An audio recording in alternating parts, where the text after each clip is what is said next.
Get ready for 2 hours of hard-hitting football talk, straight from their jocks about the jocks. It's Football on the Know with Jim and Joe. What they say, it's not the X's and the O's, it's the Jimmies and the Joes. All right, what's going on, everybody? Welcome to another episode of Football on the Know Show. I am Jim McPhee, and right there is Mr. Joe DeCapita. What's going on, know-it-alls? Welcome back for yet another pack-filled NFL Talk episode from us. That's right, we have completed week one. We've definitely have dived in to every single football team throughout the offseason, trying to diagnose the rosters, trying to guess how this season is going to unfold. But man, oh man, have I got a story for you guys. We were all surprised as much as you are with some of these teams falling flat on their faces or starting to ascend to higher realms of productivity. But man, we're going to dive into all that. And we're also going to get into kind of a topic that kind of has just kind of, evolved and is now with Tyreek Hill and his whole situation down in South Beach. All right, we got our first comment already of the night, and it's Rise Up Dirty Birds with us. Hashtag What's know-it-all. up? Rise up. He said, we would have won if our kicker could kick 44 yards, but Penix played like a stud. 100%. Michael Penix definitely played extremely well for his debut of the season. And, the Falcons, they were right there neck and neck with the Tampa Bay Buccaneers. Probably should have come away with the win, but this is why we play the game every Sunday. It's any given Sunday, and the Falcons just came up just a little short in the end. Yep, absolutely, Joe. Yeah, it was a tight one. I was watching that one closely to see what happened. There was a lot of close games, but then some blowouts that just turned lopsided, and a lot of teams let things go, and get away from them. But one of the intriguing games too is the Bengals, man. The Bengals, I said it could be a trap game, and the fact that they really needed to win that one because they do get to a slow start. But man, oh man, I mean, you can't keep it that tight, and no matter how many years we keep talking about this team trying to invest in the offensive line and fix this offensive line, Joe Burrow still taking hit after hit after hit, and that offense did not look very good there. And we already know the suspect defense, so they were lucky to get out of there with a victory. But now the next steps are going to be even harder for them. Yeah, I mean, but they did. That's the bottom line. Is they did get the W. Like, yeah, the play on both sides was lacking. The offensive line for the Bengals continues to get older, and there's just not enough answers up front yet for the Cincinnati Bengals. They need to go crazy hard in the draft and really kind of just put dot the I's and cross the T's and really kind of give this a facelift, and improve that offensive line. So, and Bengals, once again, a team that even though they are healthy in the defensive department, they are continuing to struggle still. So this is a team where, just much like last year, that we're going to envision and just say, hey, listen, this team has to outscore opponents in order to win games. And week one, it was a little rocky. They really couldn't get anything going. Joe Burrow for throwing just barely over 100 passing yards. That's not going to work going forward in this season. So Bengals got to figure out a lot of things moving forward now as we go into week two, and they got to figure it out quick. Absolutely, Joe. Rise Up Dirty Bird says, at least I ain't a Dolphins fan losing to Daniel Jones like Colts. That was probably the surprise of the week, right? I know whether you picked the Dolphins or you picked the Colts or whatever, I don't think anybody saw that coming at all, even too. But No. I knew Daniel Jones was going to be competitive here and do what they did, but that defense played terribly on top of the offense just turning the ball over nonstop. And you can't win that way. When you lose the turnover battle like they did and stuff, I mean, it was just putrid at all phases. They were not prepared. And it comes down to coaching again. You know what I mean? You didn't have these guys prepared at all. And they were just making mistakes all over left and right. And for a year that I feel like Mike McDaniels is coaching for his job, he's got to get this ship right, like now. or else, Yeah. we're going to hear the chatter about it. And I think the chatter's already started. I mean, there's rumors right now circulating that McDaniels could lose his job by mid-season already. Like they're already starting to have those conversations. Maybe not the franchise, but everybody looking at this team is saying we're not seeing any productivity. We're not seeing anything change for the better for Miami, but we still have the same coaching staff. We may have a few players that are upgrades in certain positions, but the same results, the same exact, falling behind in games, not able to capitalize on anything. Like, listen, we already knew that the Dolphins' defense is still in rebuild mode, and it's going to be a while until they turn that side of the ball around. But the offense was supposed to be their strength. Offense, we were expecting them Yeah. into this hmm with a yet again a healthy team to come in and just light up the scoreboard. And man, in Indianapolis, we didn't see that at all. We saw a struggling offense, Tua struggling, the offensive line falling apart. They already lost two key starters now on that hmm offensive line. It ain't going to get any better going into week 2 now. So Dolphins fans, they are definitely extremely disappointed at this point. And it doesn't look good and it's only been 1 week, Jim. That's the Oh, most I know. thing is it's not like we've made it 4 or 5 weeks or more into the season where guys are getting the injury bug a little bit and now it's not looking so good. No, we just did 1 week of football. Yeah, I know, and that's the thing. We call it overreaction Monday. People were chapping all over the place about a lot of different things. The New York Jets and the Pittsburgh Steelers, that game was a bit tighter than I thought. I mean, the Jets really was Yeah. and again, that was a game where they just let them off the hook. They had every opportunity to win that game, and they allowed the Pittsburgh Steelers to get back into that game and win that because I'm pretty much sure if they scored one more time towards the end of that game, they had them dead to rights, and then all of a sudden the tables turned. Rodgers hit a groove, and then there you go. It was just happening. Even though, the Pittsburgh defense again, they were getting some injuries on that secondary and partially on the defense here too around. So it was allowing the Jets to play off some moves. But overall, I mean, Justin Fields looked good. I mean, everything looked good defensively, especially for the Jets. They have a whole new swagger to them again under Aaron Glenn. Whatever he has said, dud, whatever. It seems like it's working. They're drinking the Kool-Aid. They're drinking the Kool-Aid, but I'm not ready to jump on the bandwagon for the Jets defense. They did struggle. When you give up over 30 points, that's not to me bouncing back from last year and putting your stamp on the season saying, "Hey, we're back."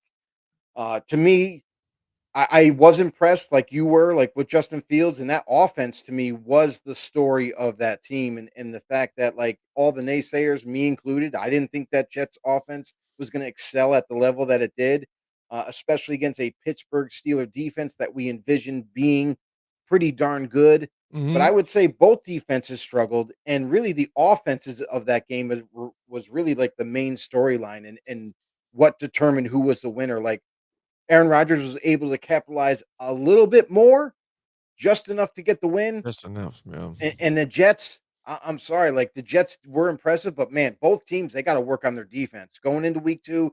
Things got to be ironed out. Otherwise, you're going to have to do this every single week, and it's not sustainable. All right, Rise Up. He says the game I'm most excited to watch in week 2 is definitely going to be Vikes and Falcons. Yep. Yeah, I mean, and I don't know what to That'll be expect one out of of that them, one. I mean, that's another good one because right? that Vikings game, I mean, if it wasn't for that pass interference call, again, I don't know if that's even close. I mean, it was basically demolishing of what the Mhm. Bears were doing to the Vikings. JJ McCarthy looked unprepared. They looked like the offense was just trying to keep the ball out of his hands to try and play it too safe or just keep handing the ball off, handing the ball off. Meanwhile, they keep going down in points. He throws the pick six. It was getting brutal. And it wasn't until again that pass interference call where they were going to go 4 and out again that they were able to move the ball ahead, and then all of a sudden he's making some plays, getting some machismo going, getting a rhythm, and then the rest is history. You saw things started to the tide started to change for him, and they got back in this game and ended up pulling out a victory at the end. It's good for the Vikings. I see that it's good for him to get in that groove, and I feel like towards the end they started to kind of unlock, release the chains a little bit. It seemed like they were locking JJ McCarthy up a little bit too much and just let him be him for a little bit. And it seems like you saw the end of that game, be him getting a little more freedom.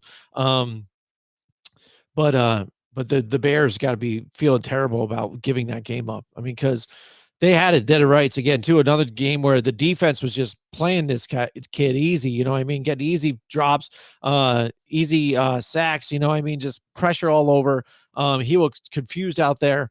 Caleb Williams looked good in the beginning, but it seemed like everything that was scripted, he was playing well. But then when the time came down to put pressure on him and the chips were down, it seemed like he got flustered and kind of hit the reset button back to like last year, what he was doing, scrambling around, trying to make plays, but then stopping. And then the bonehead move that I saw, that you got a guy wide open in a zone for an easy walk-in touchdown. You just overthrow him by like 10 yards. Unconceivable. It doesn't surprise me, Jim. We've seen this Caleb Williams before, and a guy who looked really improved the first half of the game. Where, okay, Ben Johnson has his new offense implemented. Caleb Williams looked like a rock star in the first half. Like he was hitting all his receivers, going through his progressions, making all the smart decisions that he was supposed to do last year. And you just saw like a way better, more polished offense ran by Ben Johnson and Caleb Williams in tandem. And Bears fans were loving it, right? First half was amazing. Defense was balling out. Vikings couldn't do anything. And then the second half, what happened to Caleb after halftime? Like, did someone kick him in the nuts before he walked out of the locker room and said, "Oh, I'm going to try to throw the ball, but man, I'm really hurting." Like, it made no sense how well he performed from the first half, and then how terrible of a performance in the second half. I don't know how to make sense of it. I mean, it's not like the offense changed. It's, dude, your execution changed. So, and it all happened right about when the Vikings turned the dial up a little bit on pressure. And that's when he started to fold like a lawn chair. That's when he was making those mistakes and missing receivers that were wide open. And he just would float the ball or not make it to them. Something that can't happen going forward for the Chicago Bears. They have to figure this thing out right now, going into week 2, and not just play well in the first half, but the whole entire game. For the Vikings, that's the thing, is they made the necessary adjustments in the second half to pull away and get that win. JJ McCarthy, to me, this is going to be an uphill battle with him because he is going to continue to make rookie mistakes, but you can't protect him. You can't put him in a bottle and protect him and not allow him to make those mistakes. He has to learn. So for Kevin O'Connell going forward, I don't think it was so much to say like he was handcuffed, really. I think that's too strong of an analogy, but it was the play calling that was kind of trying to overprotect him. You're gonna, whenever they face a team going forward, what do you think they're going to try to do? Stop the run, force JJ to pass because he's unproven. So knowing that, let's go into week 2, Vikings, and let's do some high percentage throws early in the downs, and then that's going to open up your run game. So if they can kind of do that, get over that hump, it will be intriguing to see that Atlanta Falcons and Vikings matchup for sure. Yeah, absolutely. Rise Up says, I'm a little scared of what Brian Flores is going to try to do to Penix, but I have faith in my quarterback. Plus, we got Kirk Cousins who could coach him up since Kirk played against that DC in practice all the time. Yeah, he knows him. He knows him well. He keeps even a book of whoever, defensive coordinator he's played against. Penix would be smart to take advice from Kirk Cousins on this one. So I mean, I wouldn't be worried. Yeah. Honestly, I wouldn't be worried about Michael Penix. You got to be more worried about your offensive line and how well they're going to have to read these blitz packages and try to figure out who they're going to have to shift the protection to. If they can do that, they're going to be just fine, the Atlanta Falcons. But that's the key, right? Like Brian Flores, it's going to be a chess match for him and against that Atlanta Falcons O line. And you know what? May the best side win in that that face off for sure. Absolutely, Joe. So, I guess I do have to bring up, my disappointing Giants again. I mean, this seems I mean, to you don't be have the to. theme every single year. You're right. It's the one thing that's there. Still the same old Giants here. No matter what, every single year seems like they try and do better and they look better on paper. And then then they play and you're like, what the f are these guys doing? Uh, Yeah. don't look like it's lack of effort. It looks like just they never got better. Just There's a Russell few things. Wilson. Yeah, there was a bunch of different things. We couldn't get pass pressure on defense at all. But the defense was holding best as they could. With Jaden Daniels and the offense that they have, I think they did well enough. But it was bend and then they finally break. That offense was just terrible. What Russell Wilson was getting rushed nonstop, just hurried Yeah. nonstop. That offensive line couldn't block anybody for anything for like 2 seconds. You know what I mean? And I understand Andrew Thomas not there, but how many times are we going to hear that when Andrew Thomas comes in, all things are going to get better? That's one guy. You know what I mean? That doesn't he can't block every single hole that's punctured in this offensive line. He had pressure coming from everywhere. And when Russell Wilson, even though when he wasn't even getting pressured, he would sit in the pocket way too long, trying to look for the right moment. And then even if it isn't there, he just throw it away. And it kind of was like when it got to the point where you were only putting up a couple field goals and then you weren't able to score and get down there, there's got to be a moment in your mind, especially you think as a veteran quarterback, say, all right, I got to not just play the safe game and not, I don't want to do a dumbhead move and turn the ball over. You got to try and force the things in there. And it seemed like Russell Wilson never got that message. Whenever it wasn't there, he, like, especially when they're in the red zone, had an opportunity to score, he just easily was ready to go and lofted over somebody's head out of bounds. Oh, let's play the safe. Let's play the safe. Let's play the safe.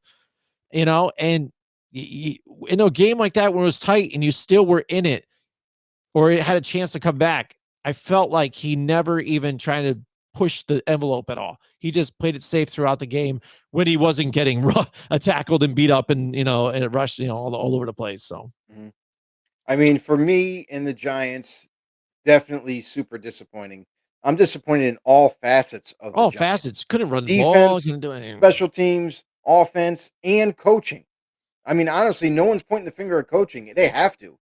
Oh, dude. This is a bad outing for a coaching staff that's been there for quite some time, has their schemes implemented. Yes, they added some key pieces, especially on defense. The offense, they were like, well, we need a quarterback, need a quarterback. Okay, you got Russell Wilson, and already the fan base wants Russell Wilson ousted. They want to put in Jackson Dart. They want to see the electrifying young kid to kind of help out the Giants and bring them back to their winning ways. Well, here's the thing. There's so many things that are wrong with the Yeah. team that Mhm. you can't just stick this young kid in there and get his ass beat up. Yeah, I Like know, right? like it's going to ruin his development. And I know he's a tough kid. I know he could overcome those situations, but this kid is so special and I just don't think the time is right now just yet. Like you can't just every time something doesn't go your way, you have to make a change instantly. That's not how the NFL works. Russell Wilson is going to continue to get opportunities to play and to start.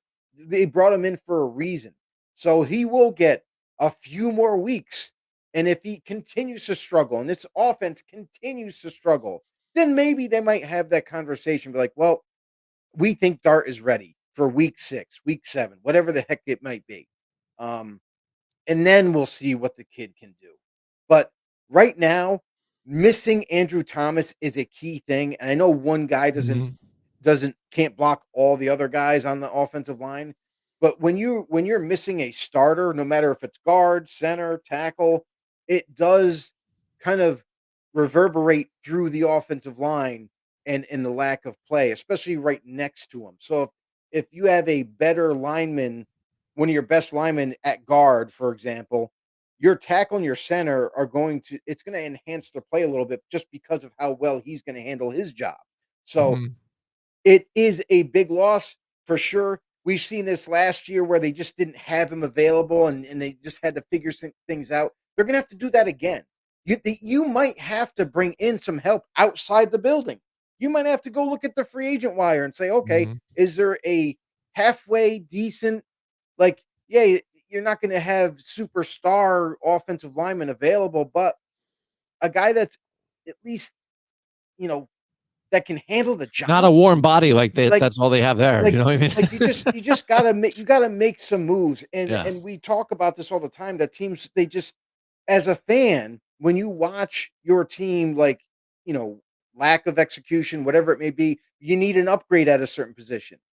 You know, take a page out of Howie Roseman, like for the Eagles. Like usually that guy is always looking for the next, you know, trade or some kind of a pickup that he can do to kind of further help his team, which is already really good.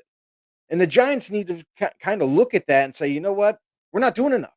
We need to make some changes, not drastic ones, but we need to make some changes, bring in some bodies, do some tryouts, see if they can take over a spot and try to help this team, because it's only week 1. And this Giants team looks like last year's Giants team. Does not look impressive at all. Now, things could change. Maybe it's going to take some time for the younger talented defensive players that they added in the offseason. Maybe it's going to take some time for them to kind of get, you know, acclimated and start to gel with the rest of them. But man, there's so much wrong in New York that it's not going to be fixed anytime soon. Right. Shout out to John Turner with us. Long time know-it-all. What's up, John? He says Russ cooked his last meal. There you go. Yeah, it's like spaghetti meatballs, I think was the conversation, possibly. And then also Rise Up Dirty Bird says Scattaboo, the Giants running back, was actually pretty good. He looked pretty good early on. You know what I mean? He was getting stuffed early, like inside, but once he was getting outside and then getting some of that space, he was just never down by the first initial contact. It took like the second or third dude finally to take him down. So, and that's what we expected from Cam Scattaboo. So, yeah, we're not that was, about that. if anything, yeah, that was our great highlight, you know, for the team. And you know, you should have known too when they're starting the game and they're like, oh, by the way, Mike Kafka will be making the calls for the Giants today. And it's like, what? It's like, what happened? It's like, didn't he get stripped of calling plays like two other times before? Yes. And was he calling plays in preseason or anything like that? Or was it all Dable or what's going on? Because why make the switch week 1 then and put this guy in who has had just no success at all, a 32nd ranked offense every single year and still gets like coaching interviews somehow?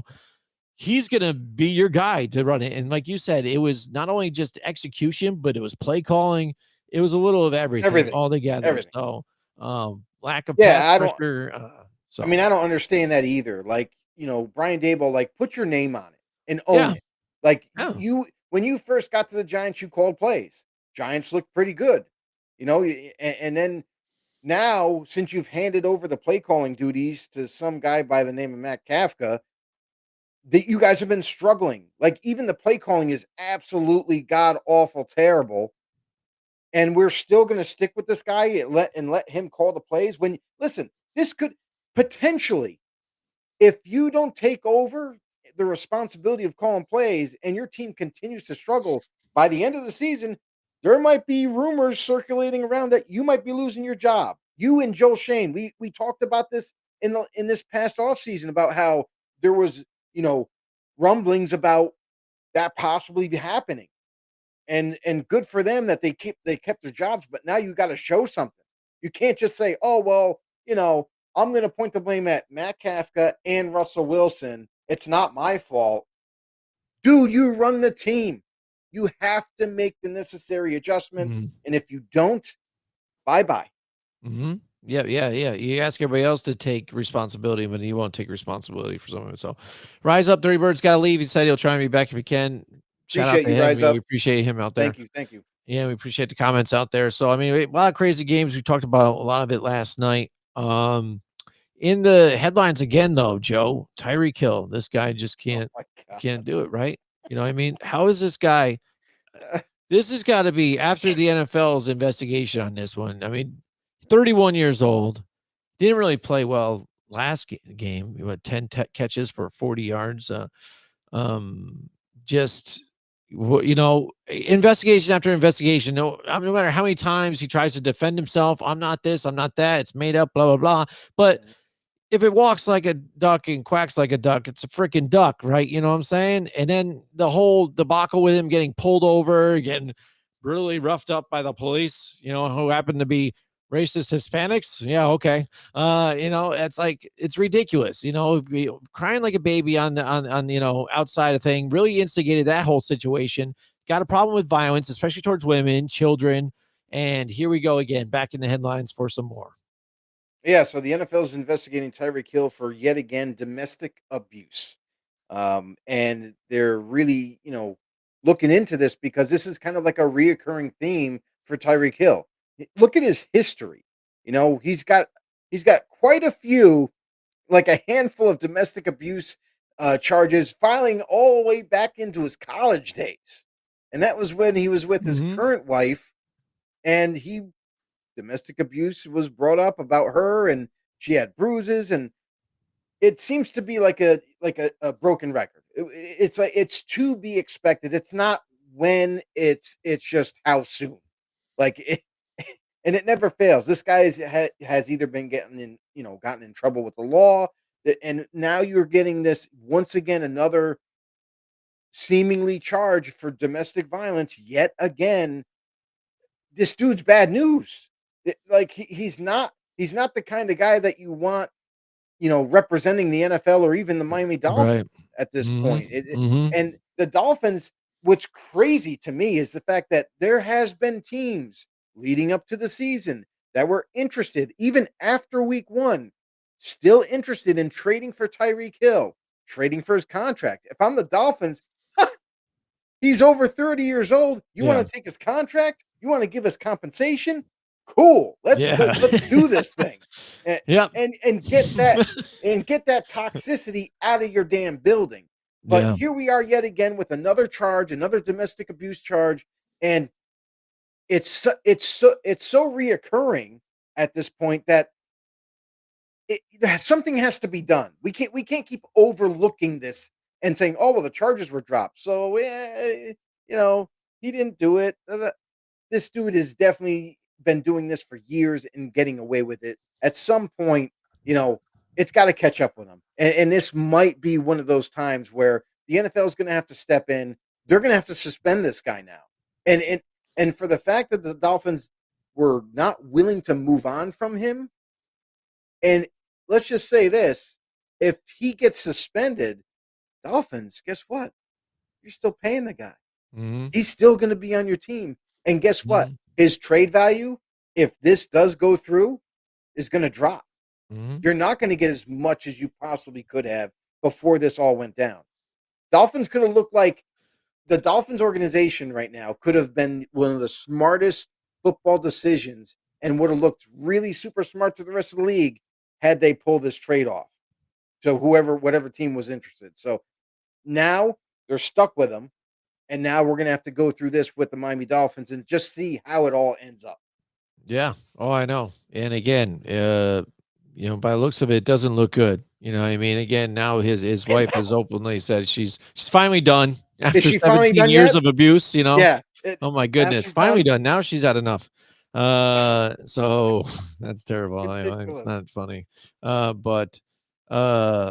Yeah. So, I mean, I hope the league, again, if you want to see what they do when they go hard on people, stuff like that, they've got to finally go hard on this guy too. He's done this multiple times, multiple offender. Just cut him loose. He's got to be done. You know what I mean? Indefinite suspension, something to that matter. And who knows? Again, but still, realistically, again, I see, he serves a suspension. His value is down. Maybe they cut him. Maybe they do try and find a trade. And I can see the Chiefs still saying, come on home. I don't think I mean, just because that's what they do. They've done it with Kareem Hunt. They've done it with other people. They don't care if you're a loser dirtbag and thinks criminal. They have enough of them on their roster now. And here's the thing. They need to receive now. They've already been there and done that. They're not going to bring back a over 30-year-old wide receiver who they've had problems with in the past and pay him a lot of money. That's not happening. I don't think they're going to pay him a lot. That's why you look at you look at Rashee Rice. He's going to be back 6 Mhm. games in. He'll be back in week 7. And then you got Xavier Worthy. He's going to come back after 4 weeks. He'll be back in the lineup. Like they have some young players that they really do like. There's no reason to bring back a Tyreek Hill. And I know there's some rumors out there saying, "Oh, it's going to happen. It's going to happen." No, it's not going to happen. He won't be going to the Kansas City Chiefs. It's going to be a team that is in dire need of wide receiver or that a team that's desperate that is a losing team. He's not going to a winner. All right. So yeah, we'll follow that closely throughout, the weeks to see what happens when it finally unfolds. But right now, let's get to the week 2 picks, Joe. We got another week coming ahead of us. We'll see what happens if it flips sides compared to last week. Last week, again, we usually do fairly poor Yeah, in picks, but we Batman's did all right great. last week. So it was nice to get some good wins string together. But again, had your surprises. So now after 1 week in the books, what do we see? Who's the Cinderella with the glass slipper that's all of a sudden gonna leave the ball and turn back into what we thought they were? Because again, Daniel Jones lighting it up against the Miami Dolphins. I don't know if we're going to see something like that again, but who knows? No, he's good. The games that we have, where there were blowouts. I mean, other games too, where can the Ravens finish? So week 2. We'll see. It's going to get flipped to everybody's. We heard Monday morning quarterback here after everything's all said and done. And now next week, it's going to be a whole nother story. They're like, no, wait, no, this is right. Now I was right. See, I told you. Or it's going to be like, no, they're still terrible. This is done. Yank them now. And then we'll hear the hot seats start getting hotter. But let's get right into it. Thursday night football, September 11th, 9/11. Green Bay and Washington. The Washington Commanders coming off a big win against the Giants, but it was the Giants and Washington. I felt like they weren't exactly dominant in the offensive point of view because again the Giants were able to slow them down a bit and stuff, and then they were just playing a shitty Giants team here. They got 21 points against. The defense really played well and stepped up. Mhm. But again, was it just due to that terrible offensive line in here? I know they have some good players, but there are some aging players there too. You know what I mean? Uh, Right. so what's that going to look like? On the other hand, Green Bay met up with the Lions and they won like we said they were going to do, but they like dominated them. They like the Lions showed up like in this just got the shit kicked out of them. Just like, here, ready for our ass whooping. And Jared Goff had no time. Couldn't get the running game going with Jahmyr Gibbs, and that's key for that team because they work off of that in the play action.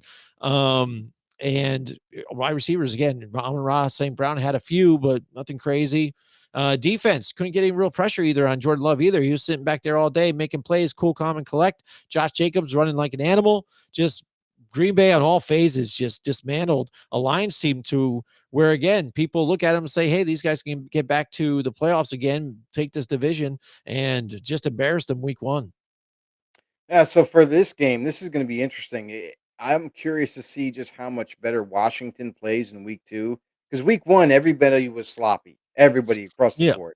There was definitely miscues happening in every single game, and it's from the lack of putting your starters in preseason games and letting them get caught up with the speed of the game or refreshed even and getting acclimated back into what they're going to have to do every week for the season. And you saw that sloppiness continue throughout the league. And Washington was one of those teams where it's like they didn't look that great in week 1. They definitely have to continue to get better.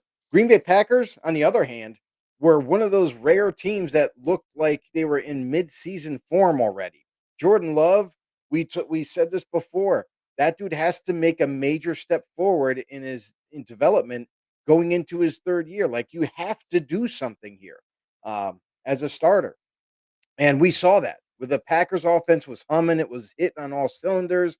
I mean, they even had the rookie Matthew Golden involved. They had Mhm. everybody involved. He was distributing the football to everybody. The running game was working, offensive line was locked in, and the defense with adding Micah Parsons to this already really good defense, it gives them another bump up the scale here. For the Commanders, again, they're going to have to take a step forward in this game.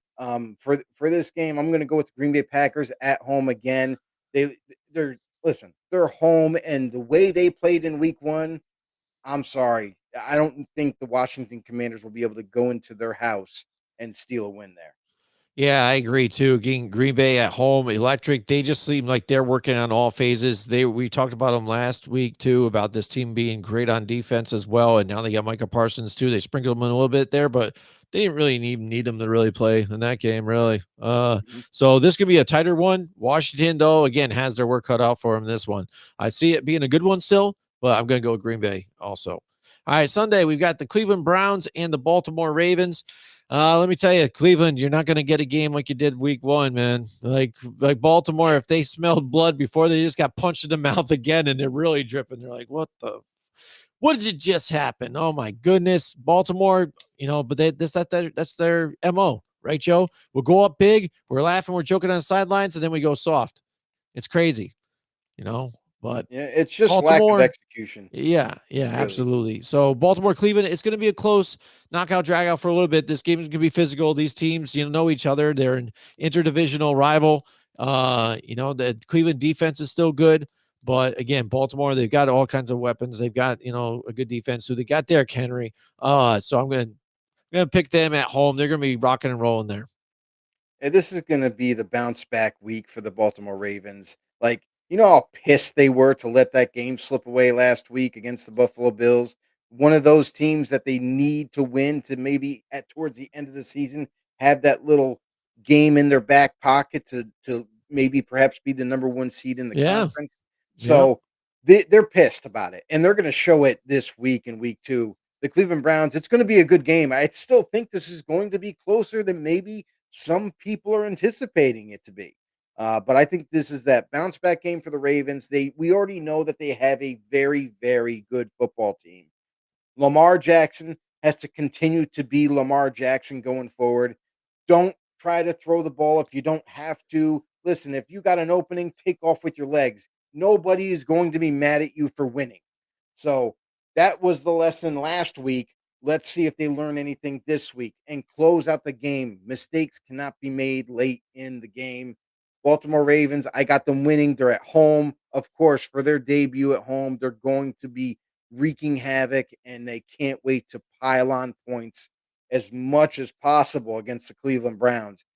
Interdivision rival. And then for the Browns on their side, the defense is still really good. Like, Greg Schwartz loves sending pressure. So he's going to pretty much do the same thing, try to stop the run. It's going to make this game pretty exciting to watch, I feel like. And then for Joe Flacco to be the quarterback, Joe Flacco played pretty well last week. They didn't get the win, but what I did notice is that they're mixing some new players and getting them involved in this offense to where it's going to help them maybe possibly get a few points on the board to try to keep this thing tight. But I got the Ravens in the end. Yeah, absolutely. I got the Ravens as well. Next, we've got the Jacksonville Jaguars and the Cincinnati Bengals. Cincinnati's at home in the jungle. Again, I think this could be a good game for a little bit, but I think this game is when Cincinnati kind of resets a little bit. I still like Jacksonville's defense. I think they're pretty good still, but that offense still, I think, needs some work. It was a good warm-up game for them to face the Panthers, but it was tight for a while too. I think just, this Jacksonville was lucky to get out of there with a victory. I'm going to go with the Bengals on this one to get 2 in a row. Surprise, surprise. Yeah, imagine that as a start for the Cincinnati Bengals. Contrast to the belief, so far they're 1-0, first thing in the season, which is amazing for Bengals fans. Got to be happy with that. Not so much the performance last week, but hopefully it gets better this week. For Jacksonville's, because they went against Carolina, one of the weaker teams, to my surprise, I thought they were going to take the next step forward, and the Panthers did not. Apparently, they took a step forward, slipped on a banana peel, and fell down the stairs, and they just don't even know where they're at in this league. So, it was kind of like, if you think about college football, like either the week 1 or week 2, there's always that powder puff game that these juggernaut teams go and play, and they just destroy. That's what it was like with Jacksonville and Carolina. Carolina being the powder puff team, and Jaguars were just kind of taking advantage of them. That's what we saw then. Going into this week's matchup, though, is going to be a better test for them to see really where the Jaguars are at this point with their new coaching staff and Trevor Lawrence and Travis Etienne, who had a phenomenal game. Cincinnati Bengals are going to give them what they're going to give them a true test where Joe Burrow is going to look. I believe Joe Burrow is going to look even better this week. I mean, it's not saying much after last week's performance, but I just think that the running game is going to get going for the Cincinnati Bengals. The passing game is going to look a lot sharper this week, and this is a Jaguars defense that we have high hopes for. But last week was it didn't show you enough to see what this team's identity really is. Going against the Bengals, if they are able to dominate the Bengals, then we're going to have to start talking about the Jaguars in a bigger light. So, big test for both teams. Can the Bengals get yet again? Can they put together 2 wins early in the season? First thing, be 2-0 would be amazing for them. I think them being at home in Cincinnati is definitely going to help them. I'm not really sure how the Jacksonville Jaguars are going to be as a traveling team. So, since they are going to Cincinnati in a hostile environment, give me the Bengals to bounce back and be better than week 1 and edge out the Jaguars in the end. Mhm. Yep, absolutely. I'm going to go with the Bengals too as well. So next we've got the New York Giants and the Dallas Cowboys. Again, before the season, I might have said, "Here we go." Giants maybe have a shot. They have won before in Dallas. But again, after last week's debacle and seeing what the Dallas Cowboys have done, I was surprised about the Cowboys being able to run on the Eagles. Miles Sanders getting out and getting some plays. And that offense looked good, but we knew that offense was going to look pretty good. I just wasn't sure about the running. They were doing pretty well in the run game as well. Mhm. Defense still struggling here, but can the Giants kind of attack that? We'll see. We'll see if Russell Wilson has any kind of time here, especially the fact that Dallas pass rush still wasn't exactly there. It was more, in the secondary and some other plays that they were making on defense a little bit. But again, defense wasn't great either because the Philadelphia Eagles were marching back and forth too. So it was like a shootout in this one with when it was the Eagles and the Cowboys. I don't see it this way though. The Giants last week, they've been bad against the run for a while, and it continues this season. Last week, gave up 200, 300, no, 300, no, 220 yards, 220 yards on the ground to the Commanders. And now you've got a Dallas Cowboys who could possibly run too. It's not going to be good for the Cowboys or for the Giants. I'm going to go with the Cowboys at home. It's interesting that you said pass rush was lacking for the Dallas Cowboys because they brought in for a visit this week Jadeveon Clowney, worked him out, and you He's know very familiar. he could be an addition to the Dallas Cowboys before they get to this game. And if so, I'm sorry, like Jadeveon Clowney is not a stud No. by any means, but he is a guy that is going to be really good against the run, and he will be able to create pressure on the quarterback. Not really get sacks, but he'll definitely get some pressure. So I think that'd be a good signing for the Dallas Cowboys. But then again, also you think about Deron Bland, and I didn't even know this, Jim, but apparently he got hurt in the game, and I watched the majority of this game. I must have Yeah. missed this somehow, but Deron Bland, nobody really made a big deal of it, so maybe that's why as well, that apparently he got injured. He injured his foot, and now it sounds like he's not gonna be out just for possibly this week, but maybe even future weeks after that. So, a big blow to that secondary of the Dallas Cowboys. I feel like that's going to free up some opportunities on that side of the defense. Um, and for the Giants, like you already said it, like I mean, the Giants were just god awful. They were terrible.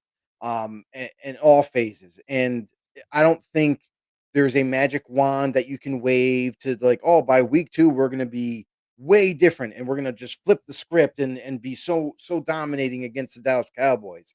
Obviously, that's what they would love to happen. But the Dallas Cowboys showed me something that, hey, this offense of theirs, their offensive line played really well and in the first week. And also you have Dak Prescott just bim, bim, bim, just throwing haymakers to the freaking George, Pickens and and Mm. and, and CeeDee Lamb. And unfortunately, at the end of that game, CeeDee Lamb forgot his gloves at home, but and just couldn't catch a pass. But I think in this matchup here, the way the Cowboys have played in week 1, I think that showed me a little bit more. I'm a little bit more optimistic about the Dallas Cowboys now than I am the Giants. And I think also the fact that you're going into Dallas to play this game is going to lead me to believe that I think the Cowboys come away with the win. And I would love to see the Giants put it to the Cowboys or make this a real legit game down the stretch. But after seeing week 1, I just can't see that happening. Absolutely. We got Rise Up Dirty Birds is back with us. He also has got a question about his Atlanta Falcons here. He's got an over under, Joe. Over under 300 passing yards for Michael Penix. I'm going to say over. Just missed I'm going to say 300, over. right? Didn't he get like 290 something in this last game or No, something? I think he had Did 360 he something. did he have 360 something? I got to look at the stats, but Yeah. So you're going to say over I'm going to say over. against Minnesota, huh? Yep, Huh. going to say over. There you go. Because the way I envision the Atlanta Falcons, I mean, think about it.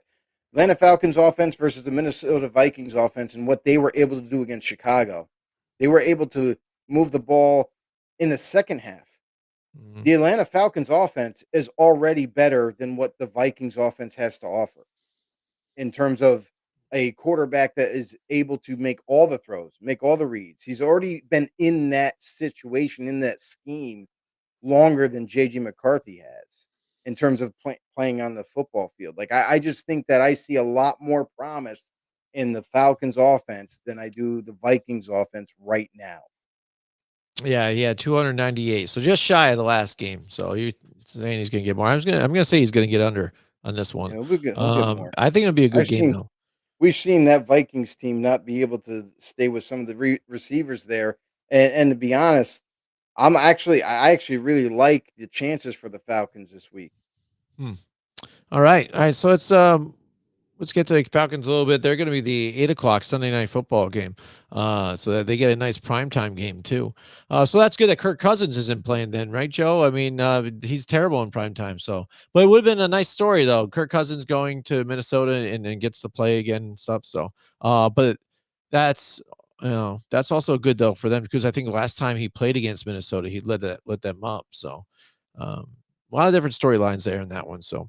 I'm sure. I wonder if they interview Kirk Cousins in that one, even though he's going to be a bench player. Like, hey, what's it like coming back home and then saying, so I think he's not important anymore, Jim. Starting, then no one wants to talk to you. Yeah, nobody wants to talk to you, right? Oh, I know. Chicago and Detroit. Oh, this is such a good game. I think just a tight game. And this is like the Dr. Jekyll, Mr. Hyde game. I'm looking at it. I'm kind of like. What am I getting from Chicago? Am I going to get the same of last week, but then keep it going and pull out the victory? I mean, Ben Johnson gets to go back to Detroit and say, hey, look at me and my toys and I can beat you. And you guys sucked last week because you didn't have me. You know what I mean? It's like that girlfriend that has her new boyfriend. Like, here he is. And look, we're great. And you suck, because I'm not there. So what do you think of that? Look at the shithole you're living in now, but the Detroit Lions, they got a chance though to play at home, get the crowd behind them, kind of reset from what happened last week and move on. And this is going to be a tight game. I mean, Chicago, I think is going to really put it to them, but you know what? I'm going to throw it in out there. I know it's another home team I'm going with, but I think I'm going to roll with the Detroit Lions on this one to kind of bounce back off of week 1 here. But next time Chicago plays and they're at home, I might want to go Chicago's way. Yeah, I mean, this game to me, this game became more intriguing after seeing what happened in week 1. The Lions were a shell of themselves, like defensively and offensively. This offensive line for the Detroit Lions, I got to admit, I'm a little disappointed in their play. And yeah, there's a couple of players that kind of rotated out and are not there any longer. And they had to replace those guys. And man, did it ever show. Yeah. The lack of execution up front is really what, didn't allow, the pass protection breaks down. The run blocking was lacking at times. This team did not look very good in week 1, to say the least. For the Chicago Bears, if we're getting the Bears from the first half of the Minnesota Vikings, but all the way through the game, I think the Bears are going to actually Ben Johnson and the Bears will go in and take a W away from the Lions and they'll be 0-2. I think that's very possible for them.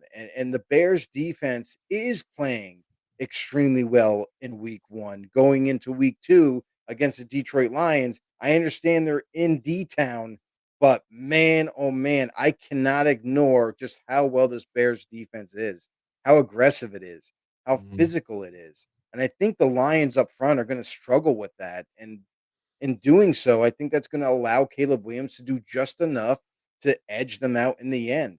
I don't think Caleb Williams is going to absolutely slay the Lions defense or anything, but what I am expecting is a better Caleb Williams after week 1 going into week 2 and just doing enough offensively that the Bears will get the win. All right, I like it. The Bears on that one. Rise Up's in there. He says, "Yeah, last time we had the story last year with Kirk Cousins, and he actually threw 3 picks and no TDs, so did terribly." So, yeah, they got that storyline last year, and that's out and out of the way. So, next we got the New England Patriots, the Miami Dolphins. That was another team, Patriots, that kind of let me down on that one. They didn't look like they had it all together here. So that's a rough one out. Miami at home, embarrassed.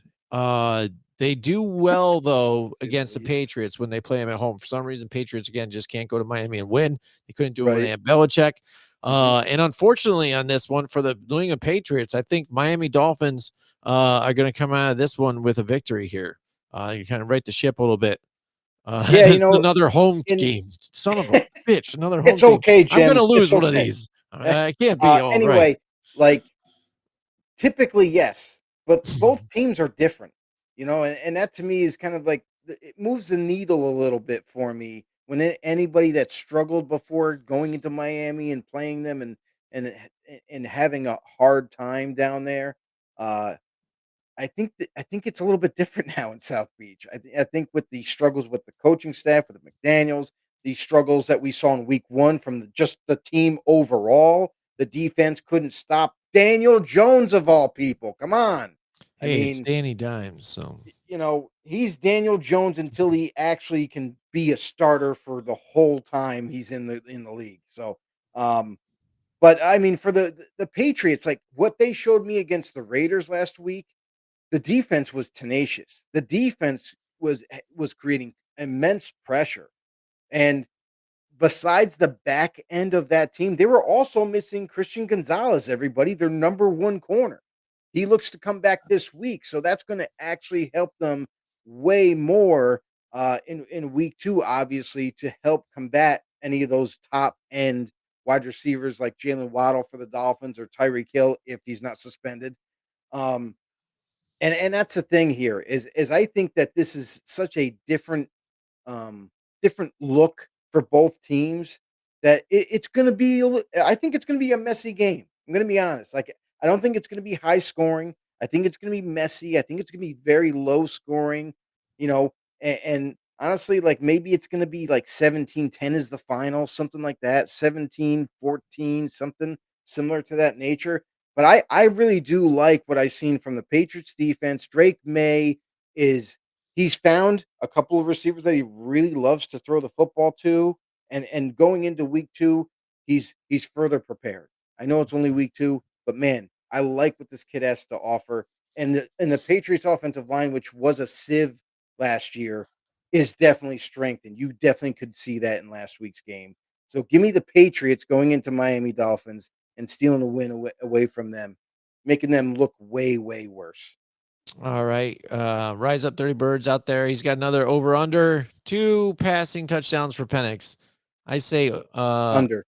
I was gonna say, well, I was gonna say 2. So does that count as under still, or like, 2 that's is not over? So yeah, it's 2 like is a over. over. Okay. Okay. It'd be So a I'll say wash. 2. I'll say I'll say it's a wash. I'll say he gets 2. So Okay. there you go. I'm gonna say Uh, one he says passing 1. touchdown and 1 rushing touchdown. There you go. How about that? There you go. I like it. I like it. Playing the ropes. So next we got the San Francisco 49ers and the New Orleans Saints. This game got a hell of a lot closer because George Kittle's injured. You got Juwan Jennings that's injured. You've got Brock Purdy that's injured. Christian McCaffrey got banged up too, I think, even still. It's like, dudes, these guys can't Stay away from it. You know what I mean? They've got the injury bug now. And it goes to show you that when you're good and you got the whole team around you and you make it to the Super Bowl, twice in the last couple of years and you Mhm. fail, you might never ever get back there again. You face things like this, the tragedies that they're going through here, the different injuries and stuff, not being able to do anything. And it starts early for them. So it's tough. They said it's Right. highly unlikely that Brock Purdy will play. So they're going to start Mac Jones. So I think he's capable of doing it, but Yeah. it's going to be a tough outing here. It's going to be closer. New Orleans, I think they played a little better than I expected last week Mhm. for Spencer Rattler. So I think it's going to be a tighter game, but even with Mac Jones, I think he's got enough here with Kyle Shanahan. I think they can pull out a victory, and I'm going to go with my first away team. Congratulations, Jim, on picking your first Yes, away game. yes, it's going to be a loss. I was worried. I'm not gonna lie. I was a little worried that you're gonna go with the home team with the I Saints, know you it's an know, upset. The Saints. but yeah, this game has definitely gotten a lot closer. Brock Purdy not going to be available. Looks like he's going to be a long shot to even make the game. We've seen crazier things happen. Maybe last second he's good to go, and then he's inserted into the lineup. But obviously, we're going to have to monitor that and wait to see what happens later in the week. 49ers. I love the 49ers defense. I love Robert Saleh returning to them it looks like they haven't skipped a beat here. This is a team that plays downhill and they get right after you, aggressive tackling, and they make the plays necessary to stop offenses. The Niners offense, that's where it's going to be interesting. Obviously, both the Saints and the Mhm. and the Niners offense, they have Mac Jones. Actually, he has more experience than Spencer Rattler, so you can kind of Mhm. put that notch on your belt. But I do think that Mac Jones is kind of eerily similar to Brock Purdy, and the fact that like he's kind of like the budget Brock Purdy of quarterbacks, where there's not too much of a dip. I feel like with Mac Jones in this offensive system for the 49ers. I think he's not going to be asked to do too much. He's going to be asked to do, hey, we just need you to manage the game. Let Yeah. the playmakers handle their part of it, and we're going to help protect you. We're going to run the football. Obviously there's a little bit of concern because before week 1 happened, Christian McCaffrey did kind of had some soreness and maybe tweaked his calf before. People were kind of really nervous on if he was going to play or not. He played the whole entire game, did not come off the football field, was every bit of Christian McCaffrey that we've seen before. Look for him to kind of rest this week, and then he'll be ready for this game. I just think that the Niners are going to have too much more than what the Saints can handle. Obviously, Spencer Rattler looked better than he did a year ago. But man, I just think that this Saints team is one aging and two is just not up to par. So give me the San Francisco 49ers without Brock Purdy to Mhm. give me a win. Yeah, there you go. Dirty Birds thinks the same thing. Buffalo Bills and the New York Jets. Again, Buffalo luckily to come out of there with a win against the Ravens. Jets again in a tough one against Pittsburgh, but Mm. this is going to be a lot different situation here. You got to face Josh Allen, who just tossed the ball down. It looks like Keon Coleman's getting locked in now, so it sounds like he's got a connection with a wide receiver now. So watch out. I hope Buffalo's defense plays a bit better than they did last week because they weren't that impressive. But I'm gonna take the Buffalo Bills on this one to handle the Jets. Yeah, I mean, and this is kind of like the foregone conclusion is the Yeah. Bills after pulling off that win against Baltimore, like you expect them to beat the Jets, even though Yeah. the Jets are playing better for sure Mm. in all facets of the game. Defense looks better. The offense definitely looks impressive to me. I mean, obviously we've only seen week 1 sample against the Pittsburgh Steelers, but man, they did play a fairly decent defense and they played well as an offense. Justin Fields surprised the hell out of me. I gotta be honest. Like the guy definitely executed, definitely distributed the football to his receivers, and they made plays. Brees Hall, we finally have seen a healthy Brees Hall take over the game. Was definitely a pivotal part of that game. Almost getting the win, but came up short. I like the Bills but at the same time, this game kind of scares me a little bit after seeing both teams. Bills struggle against the run. They did against Baltimore Ravens for obvious reasons.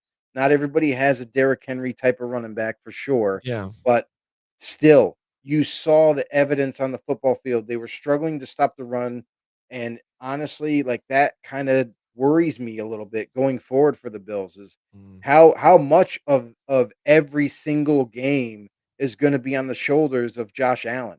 Like, it's always all Yeah. him. He has to Mhm. make all the plays, offensively speaking, of course. Yeah. He's gotta use his legs. He's gotta throw the ball and make plays out of thin air, and the Bills' defense continues to struggle. It worries me going down throughout the season. I Mhm. just want if they start to sustain injuries, it's just going to Yeah. compile it and make it worse and worse.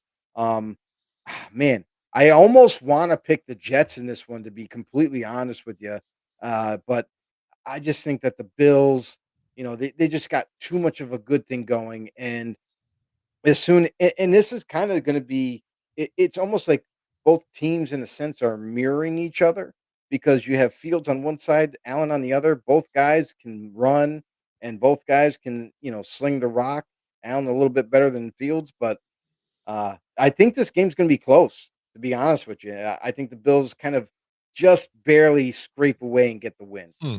All right. Next, we got the Seattle Seahawks and the Pittsburgh Steelers. Um, Seattle played a little bit better than I thought too.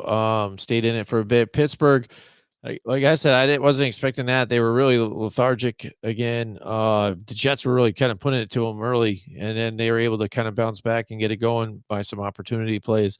But they need to kind of bring it here against a Seattle team who can surprise you too. Has got a really good defense on top of it as well. But them being home, I think maybe now getting Aaron Rodgers together with these guys, they get on a rhythm. Um, and now they've got a real true, I think, two running back tandem there in Pittsburgh too as well. Didn't see much Jalen Warren altogether either. So I think Pittsburgh is going to get it going here at home against the Seattle Seahawks. That's the interesting thing too about the Steelers in their backfield is weird. Like, Hmm. none of those running backs, all 3 of them, they all 3 had opportunities to run the rock or catch the ball out of the backfield, but none of them really excelled to a level to where like, "Oh, yep, that's definitely the That's guy." the guy. You Yeah. know? So, you even had Kenneth Gainwell getting Yeah. involved in the Gainwell. Yeah. two-minute game. Hmm. Every 3rd down, Kenneth Gainwell was in there, not Warren. You would think that if Jalen Warren was the unquestioned starter, that he'd be getting the majority of the touches, he'd be getting those the 2-minute drill involved in that, and it was weird, to be honest. Like, it was weird. There's no answer yet in Pittsburgh who the real guy is. So that kind of leaves it up to interpretation. Steelers with Aaron Rodgers, DK Metcalf, we saw Calvin Austin make a big step forward in his development as a wide receiver, kind of cementing him being that number 2 guy, that kind of go-to guy, the guy that moves the chains, the guy that can take the roof off the top of a defense, if need be, but obviously they got DK Metcalf there to do that as well. I did like what I saw from Aaron Rodgers. I was worried approaching the season, if Rodgers was gonna be up to the task, being 40 plus years old and not moving as well as he used to. But man, he looked like a little bit like a Super Mario brother out there. He did this whole celebration dance and things were looking good for the Pittsburgh Steelers. So I like what I saw from both sides of that team, despite what the score was last week. For Seattle's weird to me. Seattle looks like a shell of themselves. Like, yeah, they have the running game still, and the offensive line is supposed to be better, but I still see the offensive line struggling. The lack of weaponry around Sam Darnold, who by all means is the new quarterback in Seattle. It's weird. It's not Geno Smith Hmm. anymore. It's Sam Darnold, and Sam Darnold didn't look too hot either last week.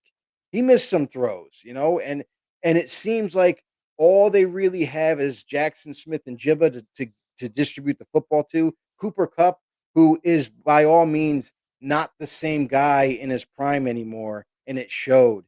A little bit slower off the ball, a guy who's not going to really scare you anymore. So the lack of weaponry, the lack of power. I think this is kind of like an easy game plan for the Pittsburgh Steelers. You're at home with this rowdy crowd around you. Seattle's traveling all the way from the West Coast to Pittsburgh. Give me the Pittsburgh Steelers because they just have to stop the run and let's get after Sam Darnold. I think that's going to be the definitely like the key to winning this game for Pittsburgh. I like the odds for Pittsburgh Steelers here to get the win. All right, next up we got the Los Angeles Rams and the Tennessee Titans.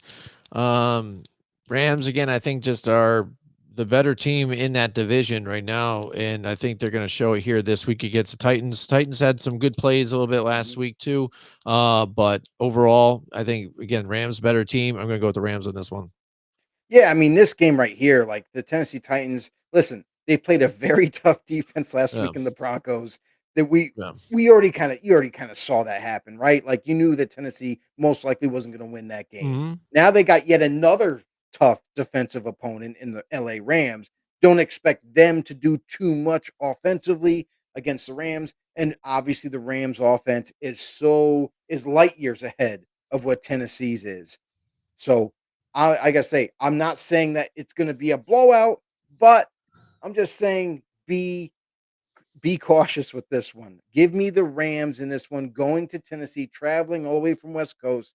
I think they're going to definitely get the W, and it might even be more convincing than what you might think. It could be a blowout, possibly, but again, traveling that far does kind of offset the difference there. All right, Rise Up Dirty Bird says, you know what's crazy? We lost to the Bucks by 3, and the power rankings for CBS has the Bucks at 4 and us at 22.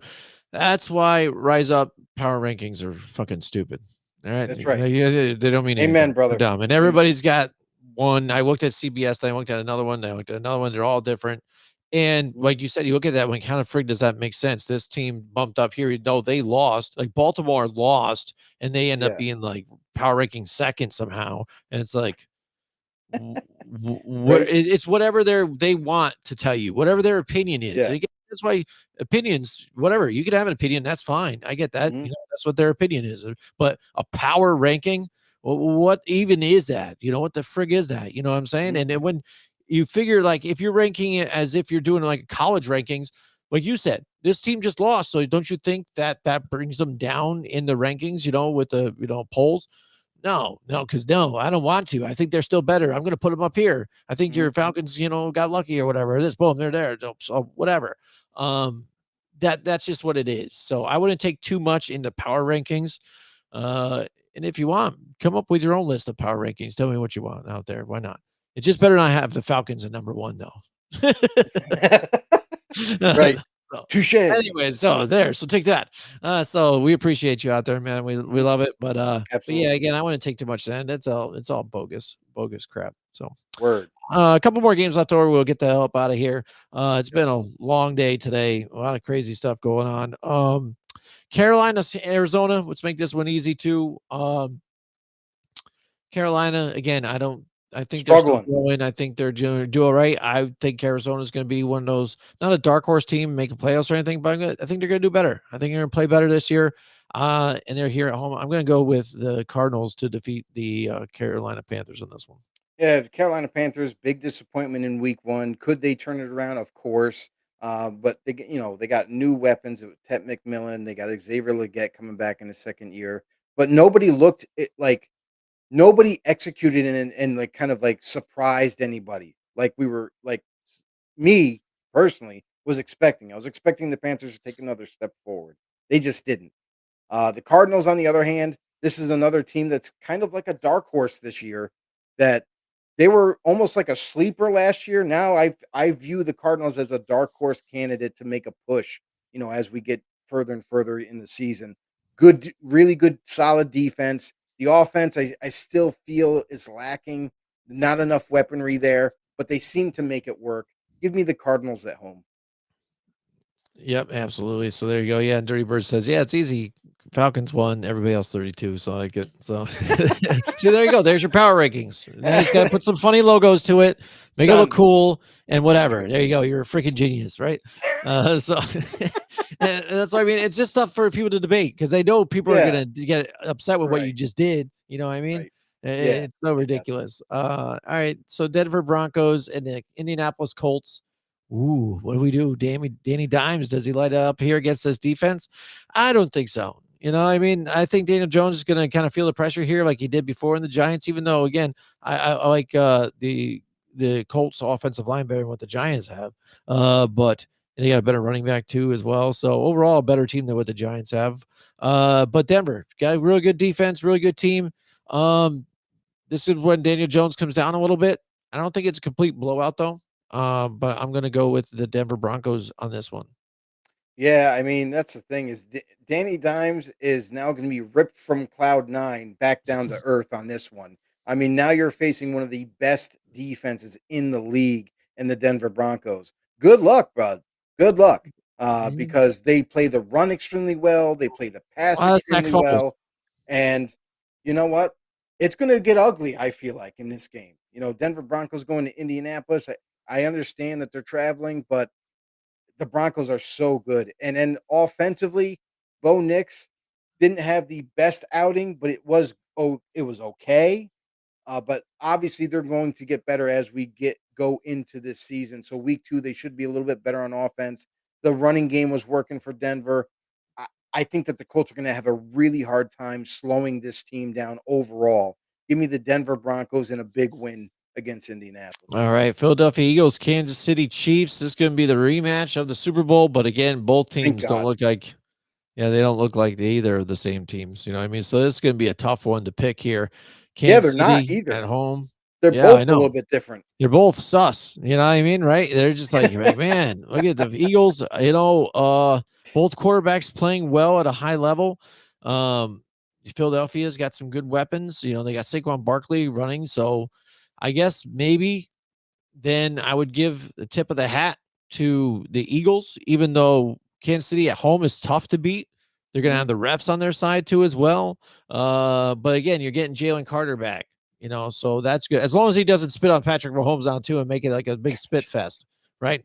Yeah. It makes it, that's his thing. It's like, you get a Tua, you get a Tua. I think it's gonna be a little tight game again, but I think the changer is, I think, Philadelphia at the run game, what they do. I don't think it's going to be a dismantling like what they did in the Super Bowl. By no means. It's going to be tight. It's going to go down to the wire, but I'm going to go with the Philadelphia Eagles. Honestly, this could go either way. I mean, the Philadelphia Eagles didn't look that great, especially, you know, in the pass defense department. The run is going to definitely be improved. The run defense can definitely be improved with Jalen Carter there and the pass rush. I mean, that's something they were sorely missing last week. I definitely think that gets better with Carter inserted into the lineup. The Chiefs, I still think they have a very good defense, but it didn't necessarily show up enough last week. The Chiefs offense, I mean, here's the bottom line to me is now that the Chiefs are without Rashee Rice and they're without Xavier Worthy, they're going to have to heavily rely on their tight ends, you know, and some of the other guys like Tyquan Thornton, who came over from New England, their speed guy. They're going to have to heavily rely on those guys to make a big time step up and produce for them. But here's the thing, Eagles defense, it's very simple. You have to just do what you do and play hard-nosed defense, and do not, for the life of you, do not allow Patrick Mahomes to run with his mobility. Just don't allow him to extend plays. Don't allow him to get those first downs to keep the drive going. If you do that, I have a good feeling that the Eagles are going to come away with the win here in Kansas City. And for the first time in God knows how long, the Kansas City Chiefs at the end of all this might, in fact, be 0-2. Yeah, look at that. Lo and behold. Here's another one with conspiracies here. Imagine the Colts go crazy and beat the Broncos like 52-14. I don't think this will happen, but you know, it would be fun to imagine, though, Joe. Just imagine it. It won't happen. All right, that was a moment. All right, so you're going with the Eagles? That's what I said. All right, that's right. All right, so now we are to the Atlanta Falcons game. Lo and behold, here we go. Rise up. Rise up. You're excited. Rise up. This is a tough one for me because it is really tough. Minnesota again looked better in the end. You've got all those weapons still too. They've got talent. Yeah. And I think JJ McCarthy can do it. just those deer in the headlights. The first half of that game was brutal. And like I said, I feel like the refs changed that game. Really do. I don't think it was a whole lot of what Minnesota was doing. I get they changed the game plan here and there a little bit and, let the handcuffs up a little bit, but still, it's tough. So I think this could be a knockout, drag-out game. It's gonna be a tough game. We got Flores defense. Sorry, Dirty Birds. I think I'm gonna go with the Minnesota Vikings on this one. Yeah, I mean, and that's the thing is this is kind of like a coin toss. Like, I mean, there's pros and cons to each team, and honestly, like you're going to have to face like the Atlanta Falcons. They're going to have to step up. They played pretty well against another pretty good defense in the Tampa Bay Buccaneers. Uh, the Vikings defense, I feel like, is definitely better than Tampa Bay. So it's definitely going to be a test for the Atlanta Falcons to kind of overcome. But I think they have the players in place to do so. JJ Mhm. McCarthy was a little rocky in the first half. Second half, they seemed to get on track and start to be able to sustain the run and play off the run with the pass and whatnot. They did a good job last week to get to steal away that win in Chicago. For the Atlanta Falcons, though, this is kind of like the thing where, like, with a rookie quarterback in JJ, he hasn't really been tested too much. Obviously he doesn't have that experience. Obviously, like there's going to be some miscues here and there, like we saw in Chicago.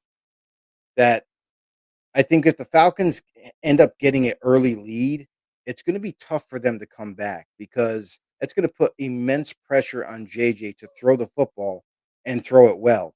Mhm. And in that scenario, usually it doesn't pan out too well for rookie quarterbacks. So if they continue to utilize his legs, can even call some plays where you're going to just have him just flat out go and run the ball. Might not be a bad idea to kind of offset the pass rush that the Falcons are going to be able to drum up.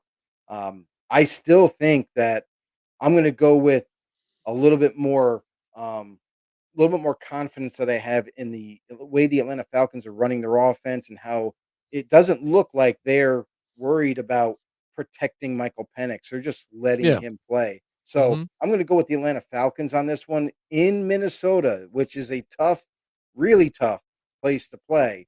I think the Atlanta Falcons are going to do just enough to steal a win in Minnesota. Right, and, Drake London did get injured, but it looks like he's gonna be able to play this week. He did practice. Darnell Mooney didn't play in that game last week, but he looks like he's ready to go too, so, I mean, that's gonna be big having those receivers back for them. And we had a Kyle Pitts sighting last week, Joe. How about that too? Getting involved in the We had offense. a Kyle Pitts not just once, but Yeah, yeah, he was yeah. multiple times he Multiple was times. involved. Like Multiple Michael times. Penix, and that's the crazy thing is people like kind of, you know, shunned Kyle Pitts and like, he's not going to be any good. He's kind of a bust, blah, blah, blah.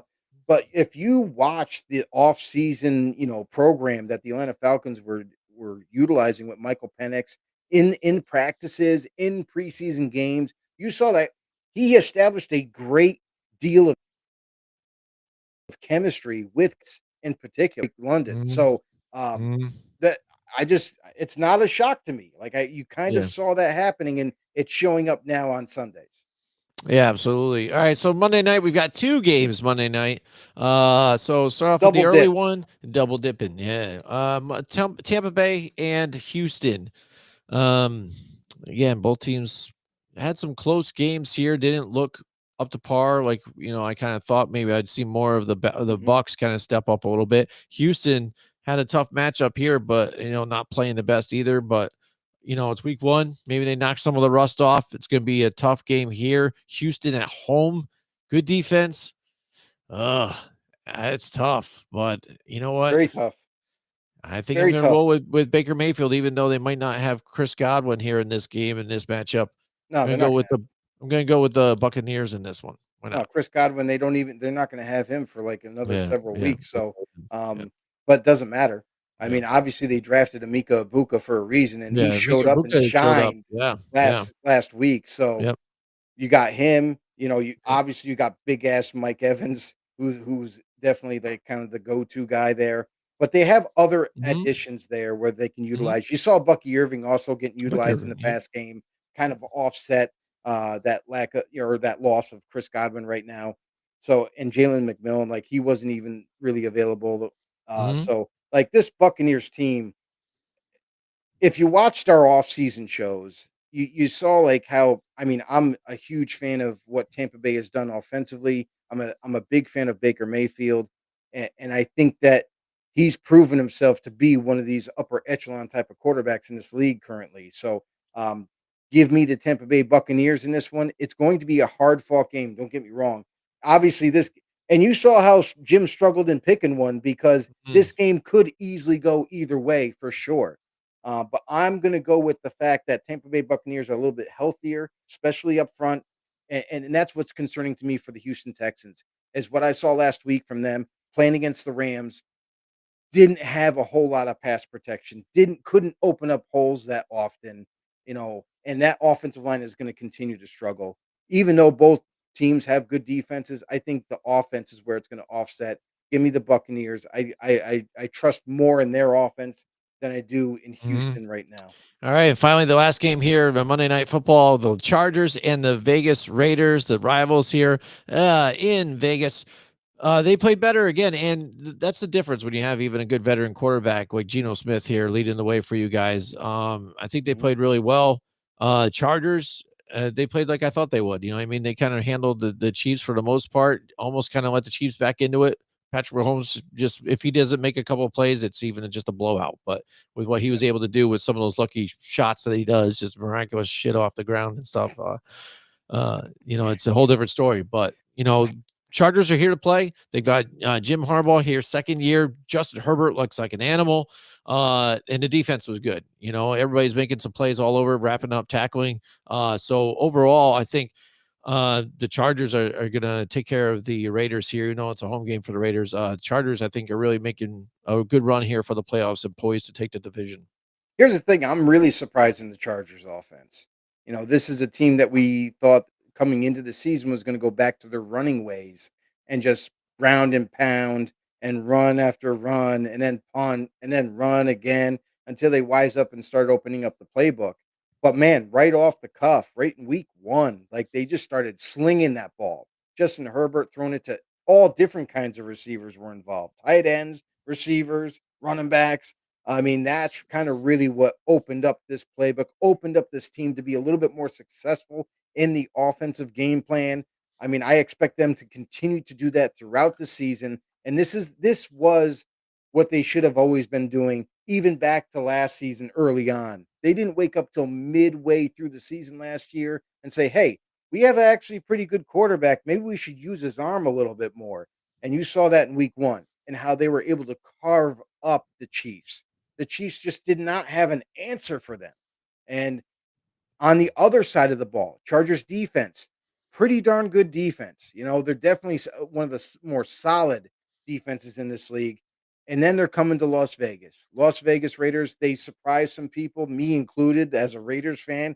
They not only traveled from West Coast to the East Coast at a 1 o'clock game, but they also played competitive football and were able to get a win in New England. So that is a win in my book already in the season. I'm happy with it. But now they're in at home debuting.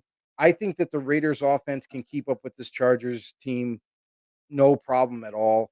I think this is definitely going to come down to like who has the ball last, and whether it be a touchdown or a field goal. But I gotta admit, like the struggles that the Raiders defense has is real. Maybe not against the run, but definitely against the pass is kind of where they just kind of fall apart. Don't they play soft coverage? They just give everything up too easily for me. So I'm going to go with the Chargers going into Vegas and getting a win in Las Vegas. All right, there you go. There's the picks for the week. So I mean, week 1 was exciting. Let's see what happens this week. It's always, a whole different story. Tables will turn, stories will be made, and who knows? We'll see. Maybe Yeah, Tyreek Hill will yeah, get the suspensions. Who knows? Who knows? Maybe somebody else will spit on somebody else. You never know. We never yeah. know, Joe. So who knows? It'll be Yep. crazy. But we'll be Thanks, there to everybody. cover it all. When we hope everybody will join along with us too, and light us up in the comments too. We love the comments every week. Yeah, Shout out I to mean, Dirty Bird. Shout out to John out there MVP too as well. MVP commenter tonight is Rise Up Dirty Birds, everybody. If Mhm. you want to be part of this thing that we got going on, be part of the Hashtag know-it-alls. know-it-alls. That's right. And you can do it as simply as this. Head over to our channel. Make sure you hit that subscribe button for us. Hit the thumbs up while you're there. It does help us kind of get, more notarized with other people out there. And also, don't forget to tell a friend, spread the word, and become a know-it-all. Thank you guys so much. Love the comments. Bring that same energy next week. All right, see you guys.